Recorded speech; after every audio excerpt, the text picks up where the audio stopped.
somente dentro de um clima de tranquilidade, de paz. Assim sendo, declaro vaga a presidência da República. Há 50 anos, o Brasil foi palco de acontecimentos políticos tão dramáticos e relevantes que ainda hoje não são considerados apenas um fato histórico. O golpe militar, que começou em 31 de março de 1964 e se consumou em 1º de abril, é um assunto ainda em discussão. Deus dando a paisagem. O Rio de Janeiro deixou de ser oficialmente a capital no início da década de 60, mas continuou com o status. E era natural que os principais acontecimentos de março se dessem aqui no Rio, onde estavam o presidente João Goulart e os chefes militares que o derrubariam.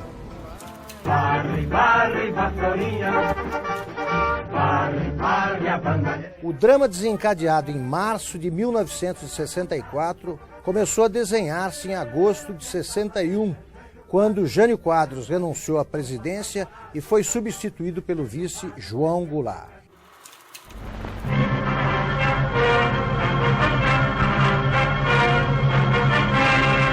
O vice-presidente, que se encontrava em missão diplomática na China continental, é chamado com urgência ao Brasil, enquanto no Rio Grande do Sul organiza-se o movimento de resistência em favor de sua investidura como primeiro mandatário da nação.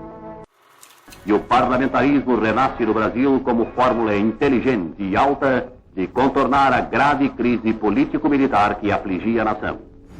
Como os militares não gostavam de Jango, optou-se pela saída parlamentarista. Foi apenas um paliativo que adiou o confronto e se tornou inevitável com a volta do presidencialismo e com a opção pela esquerda feita pelo novo governo de João Goulart. O parlamentarismo não tem jeito nem razão no dia 6. Vamos dizer que não, não e não.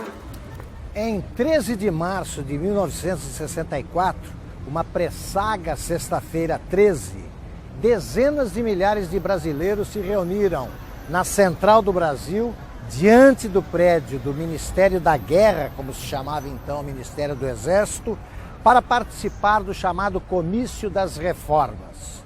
Estiveram presentes todas as tendências da esquerda brasileira. Para mostrar que ninguém era mais radical do que ele, o presidente João Goulart fez a mais agressiva defesa das chamadas reformas de base e prometeu a iminente encampação das refinarias, a concessão do direito de voto aos analfabetos e a expropriação de terras às margens das rodovias federais. Trabalhadores do campo já poderão então ver concretizada, embora em parte, a sua mais sentida e justa reivindicação, aquela que dará um pedaço de terra fácil para ele trabalhar. O conteúdo dos discursos e a repercussão política do Comício da Central aceleraram o processo de radicalização política que se tornaria irreversível. Os adversários do governo revidaram poucos dias depois com a Marcha da Família com Deus pela Liberdade. A multidão ocupou todas as ruas do centro de São Paulo. No dia 25, os partidários do governo Jango revidaram com a revolta dos marinheiros. O morro não tem vez e o que ele fez já foi demais. Ignorando os conselhos de seus muitos amigos menos imprudentes, em 30 de março de 1964, o presidente João Goulart cometeu um erro mortal. Ele resolveu comparecer a uma confraternização de sargentos sublevados na sede do Automóvel Clube.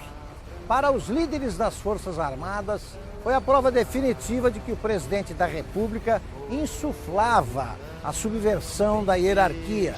Mas se derem vez ao... No dia seguinte, o general Olímpio Mourão Filho desencadeou em Minas a movimentação de tropas que precipitaria a queda do governo constitucional.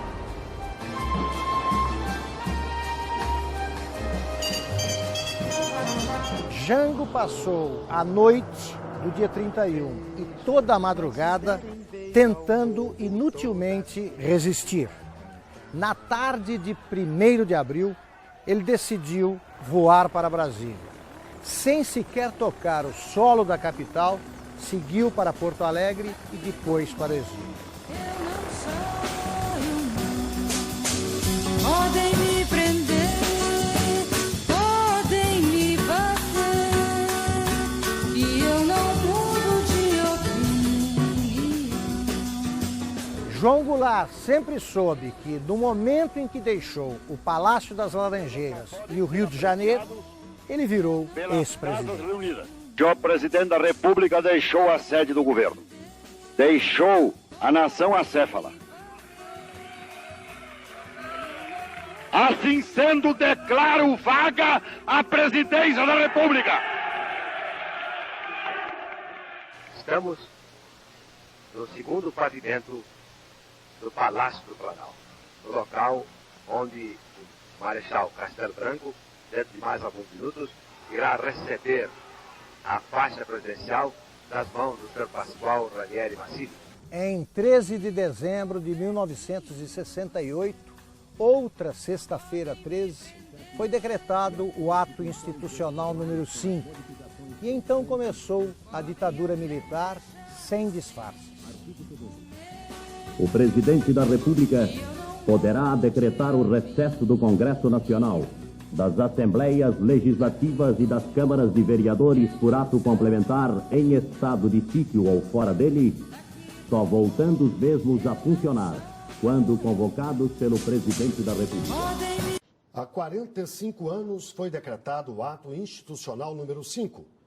O AI-5, como ficou conhecido, deu poderes excepcionais ao presidente da República, acabou com garantias constitucionais e oficializou a repressão durante a ditadura militar.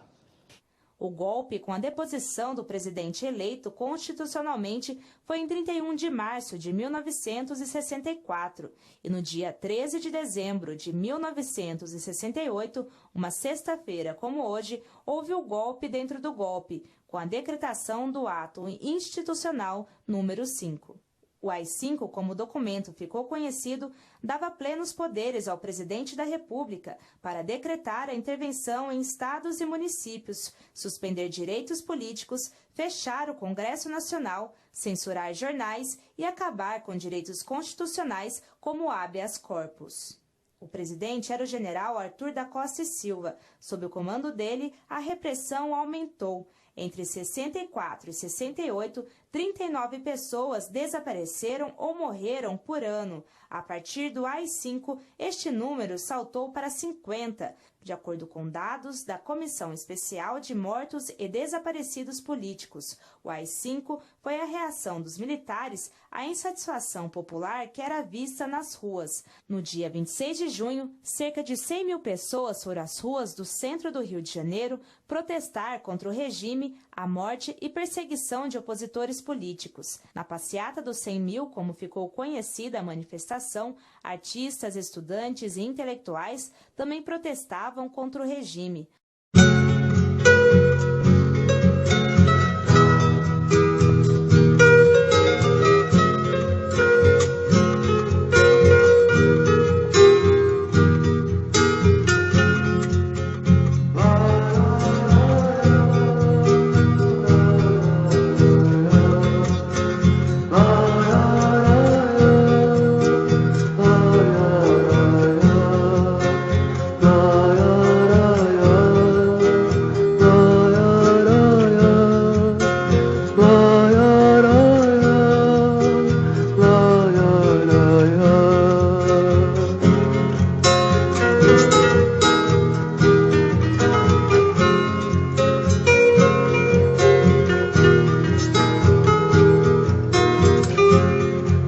Caminhando e cantando e seguindo a canção, somos todos iguais, braços dados ou não, nas escolas, nas ruas, campos, construções, caminhando e cantando e seguindo a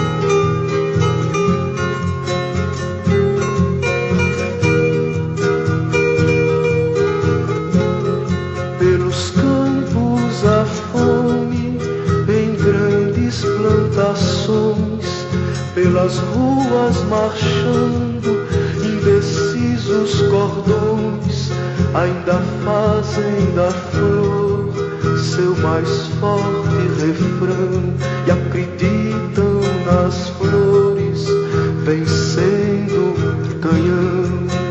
Vem, vamos embora, esperar não é saber. Quem sabe faz a hora, não espera acontecer. Vem, vamos embora, que esperar não é saber. Quem sabe faz a hora, não espera acontecer.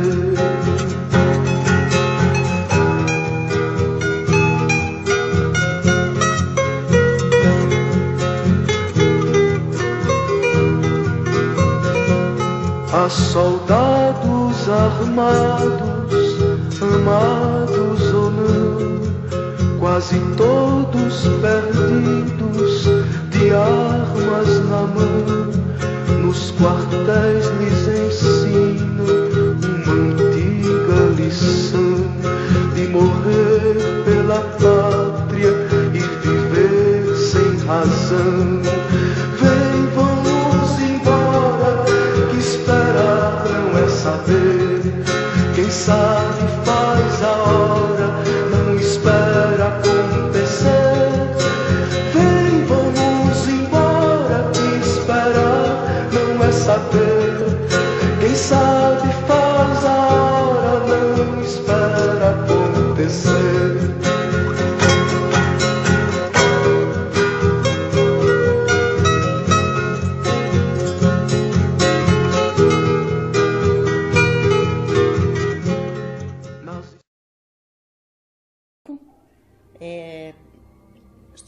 Soco no peito, telefone e tortura psicológica, né? Porque meus filhos estavam na mão deles e ameaçavam desaparecer com eles. Eu pensei mesmo não recuperar meus filhos. Sempre pensei.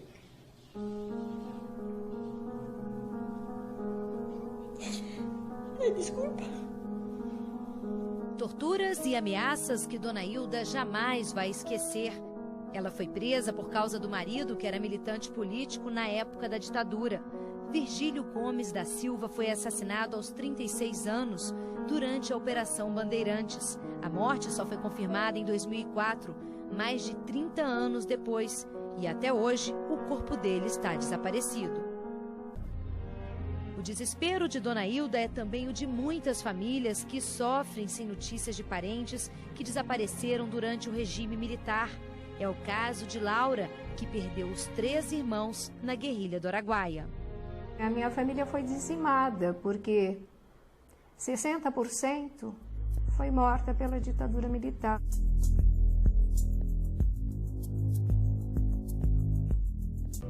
A descoberta da vala clandestina no cemitério de Perus, em São Paulo, reacendeu a esperança de muitas famílias que ainda esperam por respostas. Ao todo, mais de 1000 ossadas foram encontradas e levadas para laboratórios de universidades em São Paulo e Minas Gerais. Apesar da insistência dos parentes, o trabalho de identificação nunca foi concluído.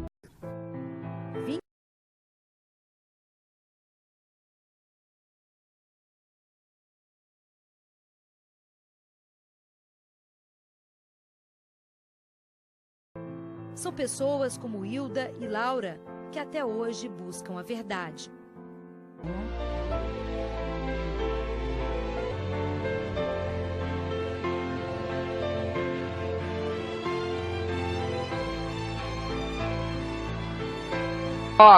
Não é possível supor que se dialogue com o pau de arara, o choque elétrico e a morte. Não há esse diálogo.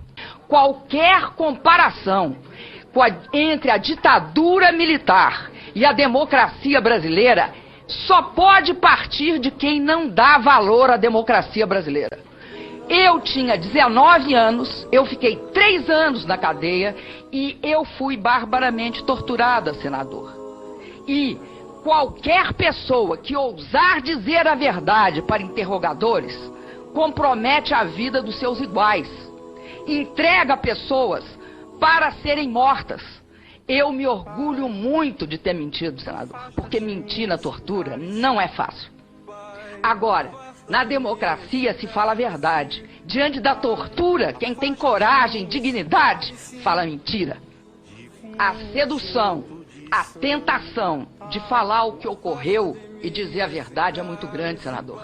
A dor é insuportável.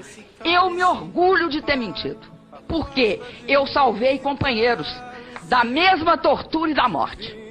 Não tenho nenhum compromisso com a ditadura em termos de dizer a verdade. Eu estava num campo, eles estavam no outro. O que estava em questão era a minha vida e a de meus companheiros.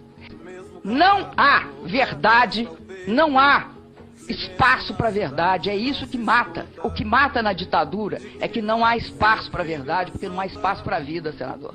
Porque algumas verdades, até as mais banais, podem conduzir à morte. É só errarem a mão no seu interrogatório. E eu acredito, senador, que nós estávamos em momentos diversos da nossa vida em 70. Eu tinha entre 19 e 21 anos e, de fato, eu combati a ditadura militar. E disso eu tenho imenso orgulho.